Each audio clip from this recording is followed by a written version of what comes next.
Hoy quiero pasarle fragmentos de la exposición de la diputada Julia Estrada en el Congreso, donde tratan la ley Ómnibus, porque me pareció que tocó los ejes centrales de estas reformas que se están proponiendo y plantea con datos cosas muy importantes sobre redistribución de impuestos, privatizaciones, desregularizaciones, ajuste fiscal y los beneficios que tendríamos por esto. Comienza dejando en claro que el DNU está diseñado para favorecer a las grandes corporaciones y perjudica a la gran mayoría, que sube nuestro costo de vida mientras mejoran las ganancias de un sector concentrado, que por un lado vuelve el impuesto a las ganancias para los trabajadores, suben retenciones a las empresas regionales y siguen en caída las jubilaciones, y por el otro bajan el impuesto a los bienes personales. Sí, ya sé, no es un impuesto que solo pagan los ricos, pero con estas decisiones nos hacen pagar más a los que menos tenemos y le hacen pagar menos a los que tienen más. Escuchemos. Venimos de un DNU que determinó que la Argentina se convierte en la ley de la selva, en donde ganan los grupos económicos más grandes en detrimento de las grandes mayorías. Y esto es así. Está subiendo el precio de la comida, está subiendo el precio de los medicamentos, está subiendo el precio de los alquileres y un puñado de empresas concentradas en sus sectores se está quedando con una parte importante de la rentabilidad. En este proyecto de ley Ómnibus, hay un artículo que además pretende ratificar este DNU, se determina un blanqueo en donde solo se cobra 5% por el residual superior a $100.000. Se determina una reducción del impuesto a los bienes personales. Estuvimos hasta anoche discutiendo con diputados cordobeses, pampeanos, santafesinos, las retenciones.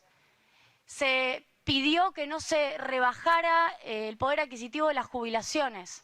Se pidió además que se tuviera en cuenta la recaudación tributaria de ganancias, pero no en pos de perjudicar a los trabajadores de altos ingresos. Y nos traen casi como una provocación que el único impuesto a la riqueza en Argentina baja.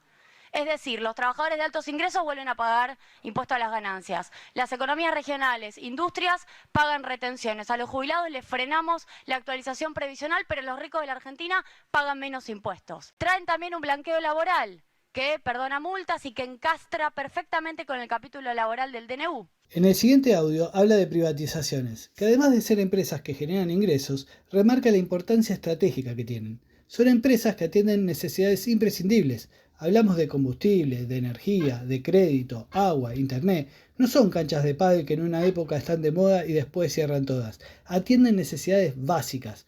Podemos debatir si el Estado las tiene que usar para ganar dinero, para fomentar el desarrollo o para alivianar los bolsillos del pueblo. Posiblemente, depende del momento del país, es mejor un uso u otro. ¿No hay plata? ¿Necesitan recaudar? Perfecto, que la hagan más rentable de lo que es, que la enfoquen en eso. ¿Vos sabés cuánto ganan estas empresas? ¿Por qué crees que las quieren comprar? Por algo cuando te prestan plata te imponen la condición que privatices este tipo de empresas. ¿O crees que prestan plata porque son buenos? Que esperan décadas para cobrar porque son pacientes. La prestan por las condiciones que ponen, y una es esta: privatizar empresas que dan fortuna de ganancias. Escuchemos. Y traen además un capítulo de privatizaciones que yo le quiero preguntar también con esta honestidad intelectual con la que veo que ha venido. ¿A usted no le sirve tener una empresa petrolera estatal con directores que quizás, no sé, respondan a usted, respondan al presidente Milei, para seguir llevando adelante obra pública, obra energética? ¿No les sirve tener como quien está al frente de la cartera de infraestructura un Banco Nación que financia obras, que financia grandes proyectos? ¿No les sirve el vice? ¿No les sirve el Banco de Inversión y Comercio Exterior? ¿No les sirve AISA haciendo cloaca, alcantarillado, agua potable? ¿No les sirven los trenes haciendo vía férrea? ¿De verdad una persona que está en este lugar me va a decir que no le sirve ARSAT con la red más amplia de fibra óptica que conozca la Argentina en su historia, con 33.000 kilómetros? ¿Por qué entonces traen la venta, la privatización de herramientas que a usted, como ministro, le vienen muy bien? Bueno, porque creo que hay un negocio detrás. En cada una de esas privatizaciones hay interesados detrás. Creo que la defensa de estas empresas, manteniendo su carácter público, debiera ser algo que usted debería tomar como bandera para poder tener una buena gestión, para poder levantar el teléfono y tener directores en las empresas que lo ayuden a resolver obra pública de infraestructura, de energía nuclear. Le voy a poner un ejemplo. Atucha rehizo la obra de su reactor nuclear. ¿Sabe cómo la rehizo? Con plata propia y con la financiación de Nación Bursátil, que es una de las empresas del Banco Nación. Reactor nuclear que, por cierto, además ahora que está rehecho, puede producir energía nuclear. Ahora va a hablar de desregulaciones y quita de impuestos para inversiones. Expone con números concretos cómo con las políticas actuales las 500 empresas más grandes no solo ganan mucho dinero, sino que han mejorado sus ganancias pese a la pandemia. Si no invierten es porque esperan que lo haga el Estado por ellas. Pasó con YPF antes de recuperarla, por algo ahora bate récords de producción y no antes. Ni hablemos de la luz, que han avalado tremendos aumentos en concepto de inversiones y ahora se sigue cortando. Que además no sé en qué lugar del mundo el consumidor paga por las inversiones. Se supone que las inversiones salen de las ganancias. O vos vas a un café y te lo cobran 10 veces más caro cuando quieren comprar una cafetera nueva. Lógicamente tiene que ser un negocio rentable para exigir inversiones. ¿Se entiende eso? Díganme cuál no lo es. La Argentina es un país súper rentable, aún con salarios que vienen en picada desde hace 7 años. ¿Usted conoce la ENGE, la Encuesta Nacional de Grandes Empresas del INDEC? Releva cómo le va a las 500 empresas más grandes. No es un dato de Julia Estrada, no es un dato del CEPA, es un dato del INDEC, que pasó distintos gobiernos. Esta encuesta nunca fue cuestionada. El valor bruto de producción en el periodo del último gobierno de Cristina, 2012-2015, promedio de las 500 empresas más grandes fue de 258.000 millones de dólares. Gobierno de Macri, se relajaron muchas restricciones, hubo incentivos a la inversión desde otro marco teórico distinto al mío. Hubo un valor bruto de producción de estas mismas 500 empresas de 221.000 millones de dólares. Bajó 15%.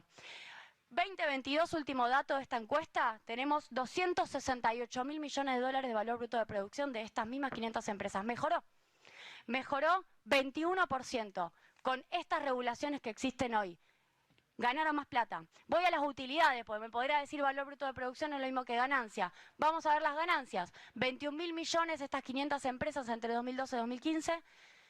16.000 millones de dólares, o sea, cayeron 23% en el periodo de Macri, 4 años contra 4 años.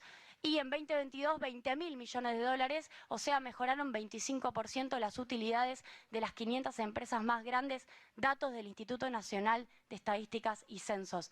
Estos datos a mí me hacen pensar que un régimen de estas características es excesivamente beneficioso. Es excesivamente beneficioso y que no necesitamos darles todo esto, como bien lo decía la diputada Margarita Stolbizer, para poder generar inversiones. Después expone muy bien la incoherencia que hay sobre el ajuste fiscal. Por un lado, hacen recortes para reducirlo, todos recortes que nos impactan a nosotros. Y por el otro lado, el DNU y la ley Omnibus tienen artículos para aliviar las cargas fiscales a las empresas, lo que va a hacer que caiga drásticamente la recaudación. Reducen el gasto, pero también el ingreso. Nunca llegan al déficit cero. En los últimos 65 años, solo hubo 6 años con superávit fiscal, y fueron con políticas totalmente opuestas. Dejo el link sobre esto en la descripción del video. Encima, los funcionarios de este gobierno, aprovechando que se mueven en medios de comunicación donde nunca los van a dejar expuestos, dicen que si no aprueban la ley va a haber más ajuste.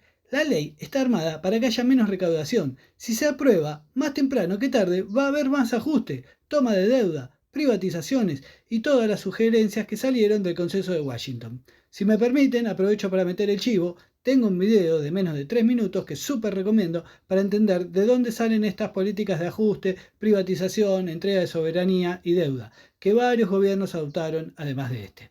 ¿Por qué la combinación de todo esto no tiene un análisis fiscal? Porque nosotros como diputados y diputadas necesitamos saber.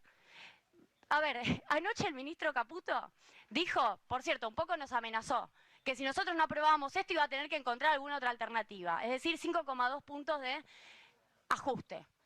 Pero al mismo tiempo usted viene hoy y nos dice necesitamos derechos de importación cero, 10 puntos menos de impuesto a las ganancias, derechos de exportación cero, libre giro de dividendos, 100% libre disponibilidad de divisas al tercer año, descuento de ganancias, devolución de IVA y no tenemos un informe fiscal cuando estamos discutiendo en este Congreso una enorme cantidad de medidas tributarias. A mí me parece muy difícil discutir, ni siquiera aprobar, porque en principio no me cierra. Me parece muy difícil discutir esto sin un informe fiscal. Terminando, plantea que si van a haber beneficios para las inversiones, que sean inversiones que generen dólares para la Argentina. Por ejemplo, promoviendo la industria de los productos que hoy importamos. Así evitamos ese egreso de dólares que tanto necesitamos. Y plantea la pregunta de cuál es la utilidad de generar inversiones si las empresas van a venir, ganar dinero y llevárselo. En un contexto donde nos faltan dólares, necesitamos un modelo que haga que se queden acá o que reduzca lo que compramos afuera, no uno que genere ganancias a las empresas y que esas ganancias se terminen fugando. Segundo, ¿por qué no está la industria manufacturera? Mire, a mí me gustan los datos. Si uno mira el ICA, el intercambio comercial argentino, el principal gasto en importaciones son bienes de capital. 13.000 millones de dólares se nos van por año en importación de bienes de capital. ¿Por qué no promovemos la industria de bienes de capital, que sigue siendo el rezago argentino en materia industrial? Esa no está. Y la verdad es que es ahí donde se nos van los dólares. Si vamos a dar todos estos beneficios, en los cuales yo no estoy de acuerdo, si vamos a empezar esa discusión, que sea para inversiones que generen su repago con generación de dólares en Argentina. Si no van a liquidar los dólares acá, a mí me generan muchas dudas de para qué le doy tantos beneficios si los dólares no vienen, porque tenemos 45.000 millones de dólares que pagarle al fondo. De algún lado hay que sacar esa plata. Creo que la mirada tiene que ser macroeconómica y tiene que ser global. Por último, que el Estado Nacional le garantice a las empresas la plena disponibilidad sobre los productos resultantes del proyecto, sin obligación de comercializar el mercado local, me preocupa. Uno de los sectores es agroindustrial. Mañana viene un frigorífico extranjero, procesa carne, vende toda la carne afuera, encima puede quedarse con las divisas y ni siquiera abastece el mercado local. Y veamos estabilidad hasta el 2058. Ninguna provincia ni ningún municipio puede tocarle ninguna tasa ni ningún impuesto, porque lo dice el otro artículo. ¿Y esto qué ganancia le reporta, qué beneficio le reporta a la Argentina?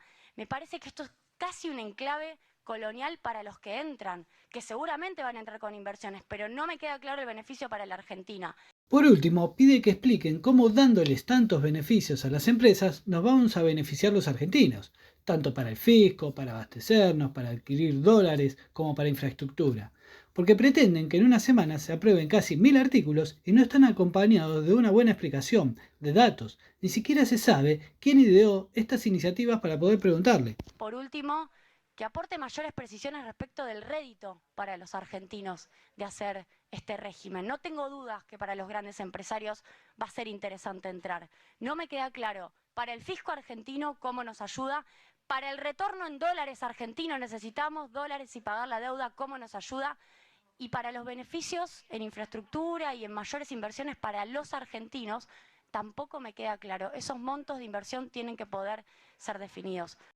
Paso en limpio lo que están proponiendo para que pensemos juntos. Vienen a invertir, nos dan trabajo mal pago, sin horas extra, 8 meses a prueba, pagan poco o nada de impuestos y se llevan las ganancias afuera. ¿Dónde está el negocio? Se termina yendo más plata de la que inicialmente entra.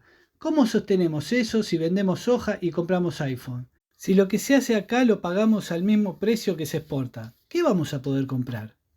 Si te gustó el contenido, muy agradecido de que pongas me gusta, compartas, te suscribas y actives la campanita. ¡Chao!